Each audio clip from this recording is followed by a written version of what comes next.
아이기 페퍼스기 타이틀시 아이나 미얌 하이버시 아이나 시즌나자이 아니 야마 상바디 나티 아이기 탐저리바 페퍼시 아이나 비저리바 톤저리바 코이 타이틀시 मसीना दुम आइगी मनुंग द करी यावरी हैबसी मसीना दुम आई ता ए है नै लौजरा कांदा आइने इजरी बसिटी म्याम खुत लैबिरबनिना आई सोमददी आई अमोना पाथोकपगी थबकतुमदी आई तौजरा रोय अदा आइगोंदा फील तौजबा फाउजबा आई थमोयदा फाउजबा वाखल खरदु मयामदा याम अगोंद पीबीरिबा याम तेनबा मतम सिदैदा आई शेयर तौजगे आइना खंजबदा कोये थेंगजबनी नानसि मियामगी मिफम अमा तवे मियामगी मिफमसि लेकाय लेकाय योइना तौबनी इशुदुदी पंजरा रोय इशुदी मणिपुरदा मसिंग खंगदना लै अदा मियामगी प्रोटेस्ट तौबसिदैस्ता लेकाय लेकाय द वाकत मिफम फमबजी फमबा द वाकत मिफम फमबदुदा फमिबा मयामसि मसिंग यामदि नते मोय कुंथान पुसुई अदा आइना मनाक्ता चंगुबदुदा इमाइबेल सिंह हाय हौजिक से कोइसि cooperation पिननाबा ISTV impact कदगी Tom TV नसिंग बसे मसी अखोदी फोन सु लेते यारगदी नंगनोंदा पाव फावबियु न हाय दाइना नंबर दो आइगी कनुसिदा आइगी मोबाइल यावरत्रे आई ओंतंग मदोंदंग थिरुगिए ओंतंग चंगगा इ डायरी दे योंते यंगुगे थिरुगिए नाइसे चंग अदुगदी आइना युमदा सुमी मंगाइरमदना ngaktang leithobusida minute 45 गुमबसे हौग्रे पुंगमै मियासे अदो आई थोकांददी वकत मिफमसी लुइसलमे न करिगी नोइ खले दुगदी मयाम दुन हाय नंग चंगरिङै द मोइ लोइला आमे मोइ ला आमनि न कोइ लुइसले हाइथि ngasai story wakat mifam do media gi oina tawlerame once media la khagadi do ana aina thamjani di kaya yamna koi safu kan gi se media sine bain thamjani gi ana aidi akoina ga sidaida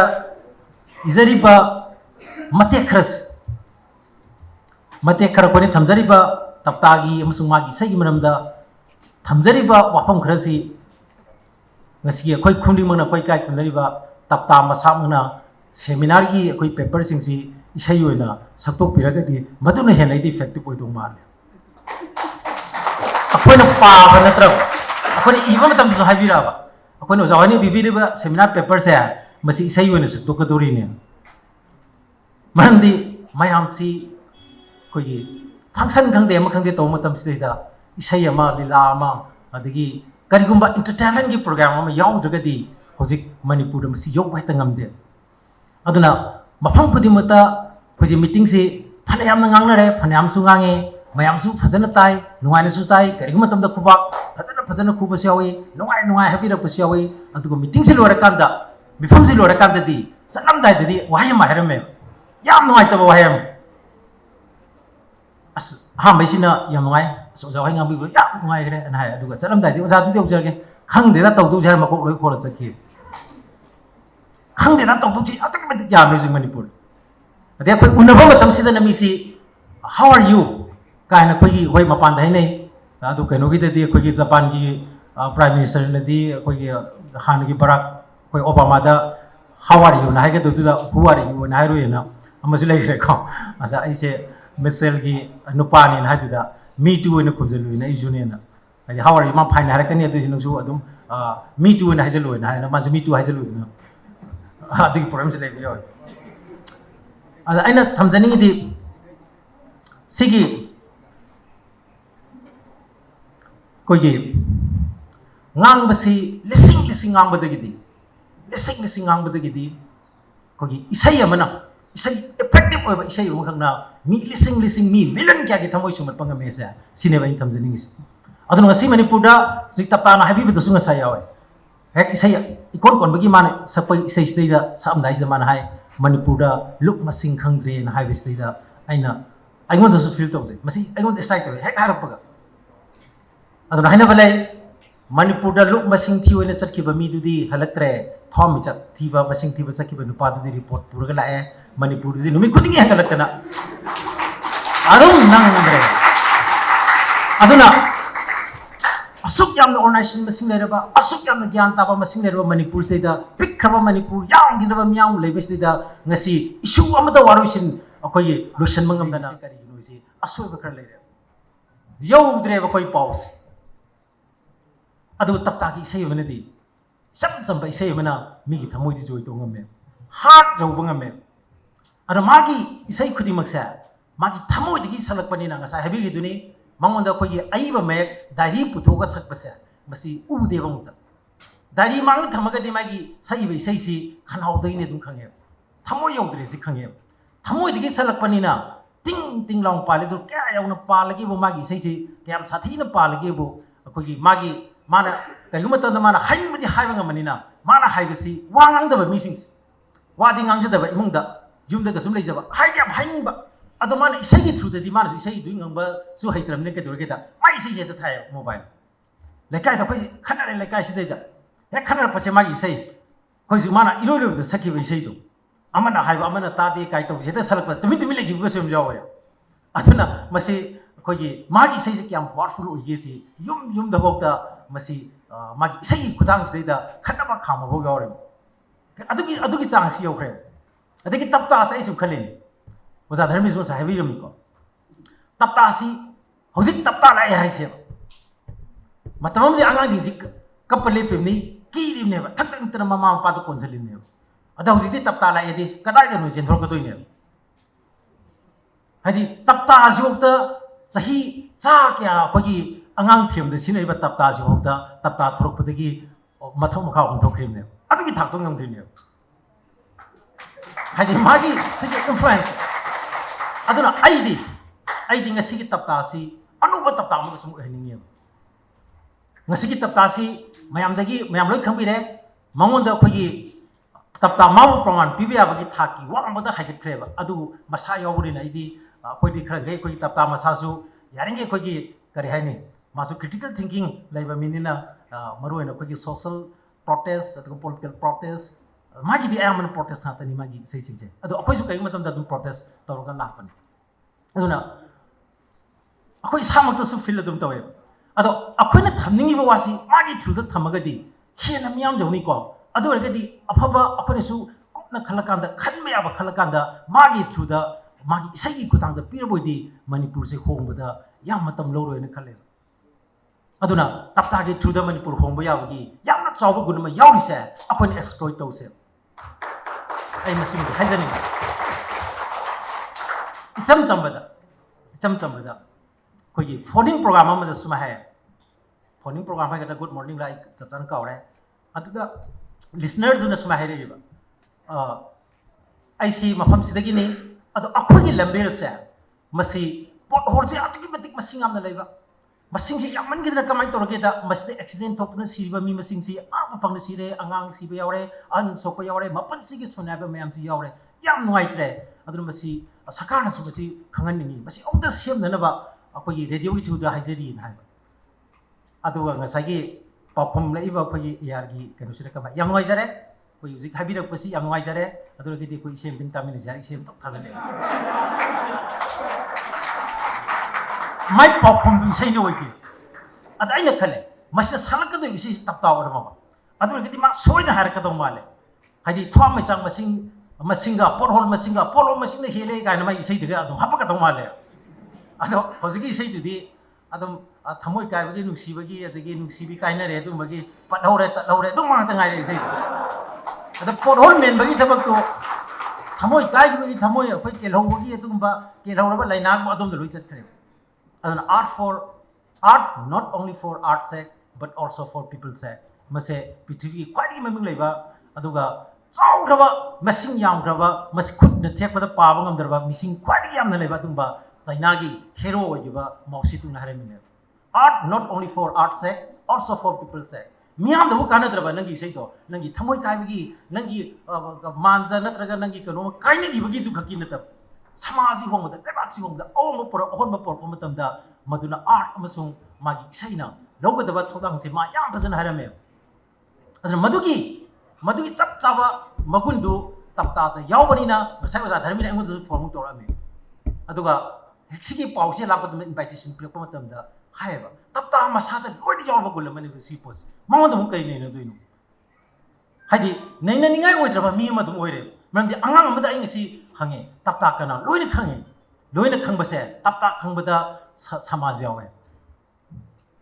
tapta khangbada samaj yawe manipur yawe sineba mangonda integrate tawe biski pos aduna akhone naina bada walogada ba akhone areas su yam naina kanu oruba natabani na naina bada walogada ba mayam do madu khalakanda akhoi sumrane kaina mana hangamada aingonda sumangi akhoi sibu akhone tori du satisfy oramgadra ne aduna magi naina ningai sidi atuki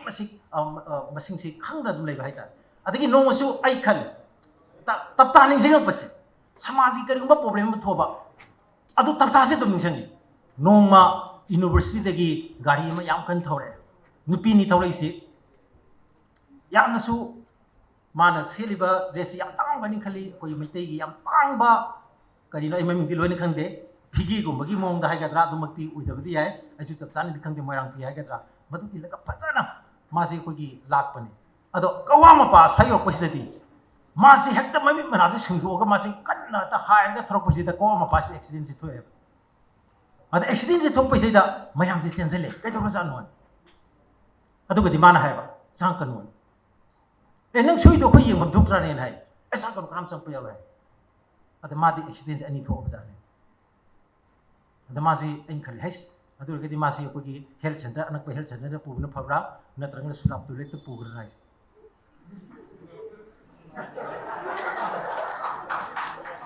hanya madi mayum yung na ba thore jane aduna haine akoi lambi da akoi nupi singsina mong ha singsina akoi lupa kon piba akoi ising bottle si par ga man mana pen yang gadi yang thuna bapam tapiu na tagadi mai jan mang ha adu argati akoi masing manipur nupi langi adagi hojik mars kanugi nupi gi numi adu import oi wa mayam da hai lambi da nupi gi tole molite adai ngasi akoina school mayam da akoi sarkar gi school di sire private gi school di side adu tokde mayam ngang na reba adu osa sing su like takpi di hari adu aina khale sarkar gi school SR gi report matungina sarkar gi school manungda chamai manungda marfu manga di akoi nupi mja gi tole leite adu nupi mja gi tole leite ba hai si oja nupi du yaw doine adu mana phajana cheleba sari mana phajana cheleba adu gi oja du na adu gi school du taba matam du da toilet tu leiter ga di ma gi hagi se laga lakra ba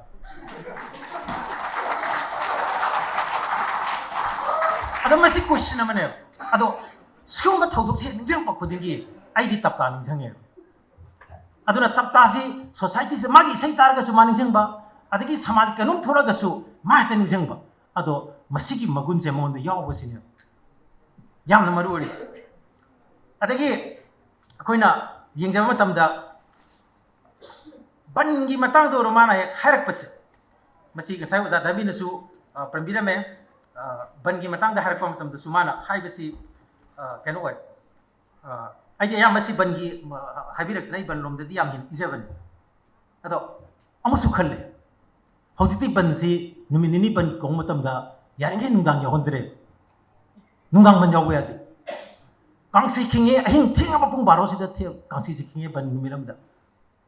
haidi kanamda apoi sik pok law nadra ba matam se kangsi si kan king paisa koi si thor hai cooking ama tawida imai ber kai do jam ki thor kan da di ngasagi huziki post ma khong du da ngasagi plastic tu ga apoi corner ga nupa ma tura le me haidi kangsi king si da te ram de plastic tu king bo ram me adna banje khai kan ba jaga si dendhar yam nang na leiba adagi sum jaga da len kali se kari gino kai si khana rak pati hojik ti nungdang yaw ban ki na re hojik to hadi ona tenen zakhala sigi porkasi adu ning sigi matam se su adagi ai sum khale asmadi madi nisasadi adagi madi चा थक्ति जरा चादे क्वा चादे you थक्ति Karim चादे four चादे करीम चादे माई चादरी बुबु CN गक्तनी guys अदम सिदाजु दम निजंग मास अदगी खोगी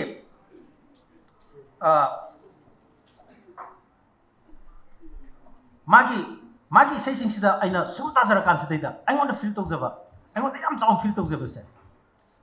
मसी कइनोदा अहोंग पोरपसे पृथ्वीदा अहोंग पोरपदा इसैना अचौबा थौदांग लौगी हाबेसी अखोइना विशेल overcome ma'am लोइ ताबिरमनि इचम Chamba वाहिसु यामगिद्रबा विशेल overcome ना मियोइ मिलन क्यागी थंगोइ जोरे तोरकांदा अहोंगबा खुनाइम पोरपा ngमगी अदु ngasi tapta sisu aigi wakhaldadi tapta se magi ngasi sai isai se masi matang chadro kidana aina hajari maru na koi khongjom langi dumai pajage khongjom landa ama haigi ba male pongna basina drama dia wani yekna bagi maru na dia koi yore akoi gi maru na dia yekna ba yo ngamdre hyderabad haigi base ai masi tapta urakan su angsung senge akoi gi maru didi yo ngamdre maru haisi yekna bagi no mai maru aduni ko yoba mogi marudi di yoksale migdi afaba khulai dina ada akhogi di khulai du matik cha da ni na akhogi marudi di yoba ngamdre ada ai maru har pa ai khale hais yokchak pantha da akhogi yokchak ki manam lakri se keino hadi thangnaba imong du di yokchak cha bada akhogi thangnaba du da namdre ada kari gino hamatam da magi du di indigenous yokchak oramdre ba more dagi oramme hadi mannam bawdu koi kan bai drakar lai khalak 욕작 마루 복 쟁나방 감들어봐 구나에 먹이 탁들 라이시 때리게 돼. 아디기 마판데기 예롱미 아코 예롱미 간메 와이리 마이켄 마판데기 아코 pusalakano 하이리 아도 알루디 pusal오 마이켄디 pusalakano 하이리 알루디 나미 쿠딩기 보라 리싱 지 아코기 트럭치다 보라 이바 아도가 아도기 alu bora mayam dugi maton duda akoina kari ngaktoy no ba alu thangna na ba longi set ba khara yor pa longi yaroi alu dia ya ba yaroi alu da longi yor kane ba adu regadi alu puthok pasi maru oy ba longi yor kana ba adu gi wa koi lokhum mayam mangsale ngasi manipur da lokhum le tra kan da di ke do kani madugi mafam do migrant sing no ma di rent लौरगा मोने लम लोगिदब याय भोले पदब याय adobo संदिदास को सैला पदो lump जु लोगिदे भोसु लेपम दे मथंदना मणिपुर मथम का ओलमी मागी चोरन थेरापी हाइजना कोई चोरन थेरापी या महिनै दो दम तुरी दो मदुबा संदिदास को साइदो होजकी एनआरसी सीबी तोरबी म्याम सिदा संदिदास को साइदो तारा खतंग चंग पदा मणिपुरी मथम का दो लोय ओलनी करीम लौदबिदा अदुना सिगी लेरिबा अखोगी मांगदा तारिबा सिगुंबा अखोगी इशू मैमसी माना मसिगी इशू सिंगसी सोशल प्रोटेस्ट पॉलिटिकल प्रोटेस्ट मागी यावरिबा सिंगसे मस हेना पाथोक सहोनिंग पदी मागी सै सिंगसे आइदिंगसी ग्लोबलाइज तौनिने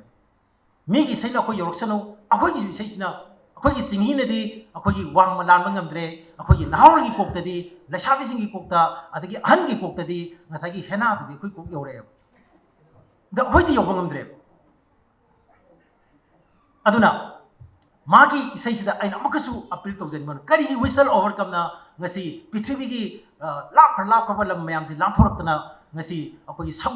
समुद्र मयाम लांथोरक्तना ngasi विसल ओवरकम ना मणिपुर योरिबा सुमाइना ngasi taptaगी इसैसे ngasi दि ग्लोबलाइज तौबगी अदुगी पोट अमा मरमदि मियोइबा खुनाइसे मसिना अवाना नारिबा मयाम से मसी ओपीरबा ओप्रेस होरबा मयाम सिगी मागी मदुगी सिंबल अमा आइकॉन अमा मदु अखोगी तप्ता दा यावरिबा सी गुनसिमदि अदुना अखोना आई तप्ता से अनुबा हाइदि हानबगी मपो पोखरेमा